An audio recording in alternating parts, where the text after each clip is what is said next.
Double F T V کے دوستوں، میں ہوں محمد سہیل اور آپ تمام دیکھنے اور سننے والوں کو السلام علیکم۔ دوستو، آپ نے تو بہت سارے جنگجو کے بارے میں سنا ہوگا اور کئی ایسے جنگجو جو مسلمان تھے اور بہت بہادر بھی تھے۔ ان پر ڈرامے اور موویز دیکھے ہوں گے، لیکن آج ہم آپ کو ایک ایسے بہادر اور مضبوط ترین جنگجو کے بارے میں بتائیں گے جو 100 سے زیادہ جنگوں میں وہ ناقابل شکست رہا۔ دوستو، آپ میں سے شاید بہت سے لوگ اس کو جانتے بھی ہوں گے، لیکن آج ہم آپ کے لیے ان کے بارے میں بہت زبردست ویڈیو لے کر آئے ہیں۔ ویڈیو کو آخر تک دیکھیے، چینل کو سبسکرائب کر دیں اور بیل آئیکن کو دبانا نہ بھولیں۔ چلو دوستو، شروع کرتے ہیں۔ جس بہادر جنگجو کے بارے میں آج ویڈیو لے کر آیا ہوں وہ ہے خالد بن ولید، جنہیں سیف اللہ کے نام سے بھی جانا جاتا ہے۔ 592 عیسوی سے 642 عیسوی تک وہ زندگی گزار چکے ہیں۔ وہ مکہ سعودی عرب میں پیدا ہوئے تھے اور انہیں سیف اللہ کا لقب بھی ملا تھا، جس کا مطلب ہے اللہ کی کھینچی ہوئی تلوار۔ ان کے والد کا نام ولید تھا۔ وہ مکہ مکرمہ کے ایک دیہات کا امیر اور قبیلہ بنی مخزوم کا تاجر تھا، جو قریش کے 3 عظیم سرکردہ قبیلوں میں سے تھا۔ حضرت خالد بن ولید کا قبیلہ جنگ کا انچارج تھا اور وہ جنگی گھوڑوں کی دیکھ بھال اور تربیت کرتے تھے۔ انہوں نے مہمات کی تیاری، منصوبہ بندی اور عمل درآمد کا بھی اہتمام کیا اور جنگجو کے لیے مہیا کیا تھا۔ ان کے افسر بھی میدان جنگ میں پیش تھے۔ خالد بن ولید کی پیدائش کے بعد اسے ریگستان میں ایک رضاعی ماں کے پاس لے جایا گیا، جیسا کہ رواج کا تقاضا تھا۔ رضاعی ماں نے اس کی پرورش کی اور اس کی دیکھ بھال کی، یہاں تک کہ وہ 5 یا 6 سال کا تھا جب وہ اپنے والدین کے پاس چلا گیا۔ اس کے والد کو اپنے خاندان پر بہت فخر تھا اور اس نے اس فخر کو اپنے بیٹے میں اپنے خاندانی پس منظر اور نسب کے بارے میں سکھا کر پیدا کیا۔ اس نے اسے عرب مردانہ کردار، لڑائی میں بہادری اور بہادری کے اوصاف بھی سکھائے۔ جب وہ ابھی جوان تھا تو خالد نے نہ صرف تربیت یافتہ جنگی گھوڑوں بلکہ جنگلی گھوڑوں اور اونٹوں پر بھی سواری کرنا سیکھ لیا تھا۔ وہ نوجوان گھوڑوں کا ایک بہترین ٹرینر بن گیا تھا اور وہ مخزوم کے بہترین اور مشہور گھڑ سواروں میں سے تھے۔ وہ تمام ہتھیار استعمال کر سکتا تھا، لیکن اس نے تلوار میں مہارت حاصل کی۔ خالد ایک سخی آدمی بھی تھا، اس کے ساتھ ساتھ وہ شاہانہ خرچ کرنے والا بھی تھا۔ جب وہ بلوغ کو پہنچا تو خالد کو جنگ کا جنون ہو گیا اور اس نے لڑائی کا ہر فن سیکھنے کا ارادہ کر لیا۔ جلد ہی وہ اپنے قبیلے اور پورے عرب میں ایک عظیم جنگجو بن گیا۔ وہ اسلامی دنیا میں سب سے مضبوط اور کامیاب فوجی کمانڈروں میں ایک جانا جاتا ہے۔ اس نے کئی سالوں جنگ لڑ کر تجربہ حاصل کیا۔ محمد صلی اللہ علیہ وآلہ وسلم کے فوجی دستوں کی کمانڈ سے لے کر خلفائے راشدین تک، جنہوں نے بعد میں حکومت کی، تک فوجی دستوں کی قیادت کی اور ہمیشہ کامیاب رہا۔ اس نے ان فوجوں کو شکست دی جو تعداد میں بہت زیادہ تھی اور ان کے پاس جو بازنطینی رومیوں کی سلطنتوں کی جدید ترین ہتھیار تھے، جنہوں نے مشرق وسطیٰ کے بیشتر حصوں بشمول شام، اسرائیل، اردن، ساسانیوں کے فارسیوں اور ان کے دوستوں پر حکومت کی۔ خالد بن ولید رضی اللہ تعالیٰ عنہ کو جنگ احد میں نبی کریم صلی اللہ علیہ وآلہ وسلم سے لڑنے اور مسلمانوں کو شکست دینے کے لیے مشہور ہے، جو مدینہ کے شمالی حصے میں واقع ہے۔ حضرت خالد بن ولید اسلام قبول کرنے سے پہلے مسلمانوں کے سخت مخالف تھے، کیونکہ مسلمانوں نے اس کے زیادہ تر رشتہ داروں کو جنگ میں مار ڈالا اور اس کے باعث سمیت دوسروں کو گرفتار کر لیا تھا، جو بعد میں اس نے آزاد کر دیا۔ حضور صلی اللہ علیہ وآلہ وسلم کے دور میں خالد بن ولید نے قریش کے ممتاز قبیلے کی سربراہی کی اور نبی کریم صلی اللہ علیہ وآلہ وسلم اور مسلمانوں کے خلاف فتح کے پیچھے ان کا ہاتھ تھا۔ انہوں نے مسلمانوں کی فوج پر پیچھے سے گات لگا کر انہیں گھیر لیا تھا، انہیں رکاوٹوں کے درمیان پھنسایا تھا اور ان میں سے بہت سے لوگوں کو قتل کر دیا تھا۔ جنگ بدر میں مسلمانوں کے ہاتھوں شکست کے بعد قریش بدلہ لینے کے لیے اتنے پرعزم تھے کہ انہوں نے جنگ کے لیے اچھی تیاری کی تاکہ وہ اپنے داغدار وقار اور زخمی فخر کو دوبارہ قائم کر سکیں۔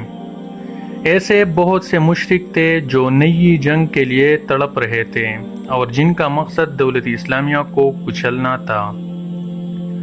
انہیں ابو سفیان کا قافلہ بھی استعمال کرنا تھا جو ان کی فوج کے لیے 1000 سے زیادہ اونٹ اور 50,000 دینار سے زیادہ پر مشتمل تھا۔ قرآن کریم نے ان کے اس فیصلے کا ذکر ان الفاظ میں کیا ہے: تحقیق کرو کافر اپنا مال اللہ کی راہ سے روکنے کے لیے خرچ کرتے ہیں اور اس طرح خرچ کرتے رہیں گے، لیکن یہ ان کے لیے تکلیف بن جائے گی، پھر ان پر قابو پا لیا جائے گا۔ خالد بن ولید نے تقریباً 627 عیسوی کے 7ویں سال میں جب انہوں نے حدیبیہ کے معاہدے پر دستخط کیے اسلام قبول کیا۔ مسلمانوں کے مکہ سے نکلنے کے بعد قریش کا مشہور سپاہی یعنی خالد بن ولید، جو احد کی جنگ کے دوران ایک عظیم ہیرو بھی تھا جس کا مقصد مسلمانوں سے لڑنا تھا، مکہ والوں سے یہ بات کہہ دی۔ کسی بھی ادنا ذہانت والے پر یہ بات بالکل واضح ہو گئی ہے کہ محمد صلی اللہ علیہ وآلہ وسلم نہ شاعر ہے اور نہ ہی جادوگر۔ اس کے الفاظ حقیقی معنوں میں اللہ کے یعنی رب کائنات کے الفاظ ہے۔ اس کے بعد یہ ہوتا ہے کہ ہر عقل مند آدمی کو اس کی پیروی کرنی چاہیے۔ اسلام قبول کرنے کے بعد خالد بن ولید رضی اللہ تعالیٰ عنہ ایک مسلمان کے طور پر اپنی پہلی جنگ میں گیا۔ مخالف غسانی شہزادہ تھا جس نے مسلمانوں سفیروں کو قتل کیا تھا، جن کا 3000 کی فوج جو زید کی کمان میں تھی موتا کے گاؤں پہنچتے ہی زبردست قوت سے دوچار ہوئی، جن میں رومی اور عرب تھے جنہوں نے مسلمانوں کے خلاف جنگ میں شمولیت اختیار کی تھی، اور زید کو رسول اللہ صلی اللہ علیہ وآلہ وسلم کے چچا زاد بھائی جعفر کے ساتھ شہید کیا گیا تھا۔ تاہم خالد بن ولید نے مسلمانوں کی کمان سنبھال لی تو قتل و غارت بند ہو گئی اور وہ بغیر کسی نقصان کے دشمنوں کے جال سے نکلنے میں کامیاب ہو گئے اور مدینہ پہنچ گئے۔ خالد بن ولید رضی اللہ تعالیٰ عنہ کو ابتدائی دور کے بہترین اور سب سے زیادہ حکمت عملی کے رہنما کے طور پر جانا جاتا تھا۔ اس کے بعد سے حضور صلی اللہ علیہ وآلہ وسلم نے اس پر بھروسہ کیا اور اسے نخلستان میں عزا کے کافر بت کو تباہ کرنے سمیت متعدد مہمات میں بھیجا تھا۔ اسے دمت جندل اور عرب نخلستان کے شہر اور پاور سائٹ بھی بھیجا گیا، جہاں اس نے مقامی عیسائی عرب رہنما کو پکڑ کر قیدی بنا کر مکہ بھیج دیا تھا۔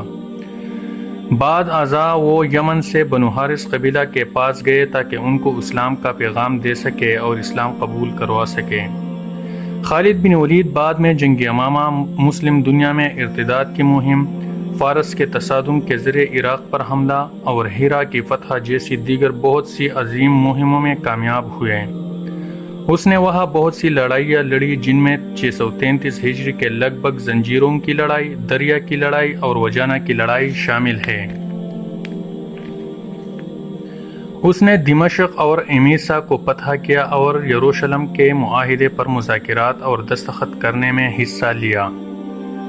اس کا کام کلوری کو ہدایت دینا تھا۔ اس کی سب سے بڑی کامیابیوں میں سے رومیوں سے میسوپوٹیمیا اور شام کی فتح تھی، جو 633 اور 636 کے درمیان 3 سالوں میں ہوئی۔ خالد بن ولید رضی اللہ تعالیٰ عنہ نے مسلم فوج میں کسی بھی دوسرے شخص کے مقابلے میں بہت سی لڑائیاں لڑیں۔ اس نے زیادہ تر دولت فارسی اور رومی جرنیلوں سے حاصل کی، لیکن اس نے سب مال و دولت تقسیم کی۔ 100 سے زائد لڑائیوں میں وہ ناقابل شکست رہے۔ بکر نے اس کی کامیابی کی وجہ سے اسے مبارکباد دی اور بعد میں اسے شام میں بازنطین جانے کی اجازت دی، جہاں اسے 634 عیسوی میں اسلامی فوجوں کو ہدایت دینی تھی۔ اس کی کمان میں مسلمان رومیوں کی فوج پر حملہ کرنے کے قابل ہو گئے۔ اس کی بہت سی بیویاں اور بچے تھے اور اس کا گھر غلاموں اور نوکروں سے بھرا تھا جو اس پر بھروسہ کرتے تھے۔ اس نے اپنے بہترین سپاہیوں کو تحائف اور نشانات بھی دیے اور اس لیے اس کی دولت زیادہ دیر تک نہیں رہی۔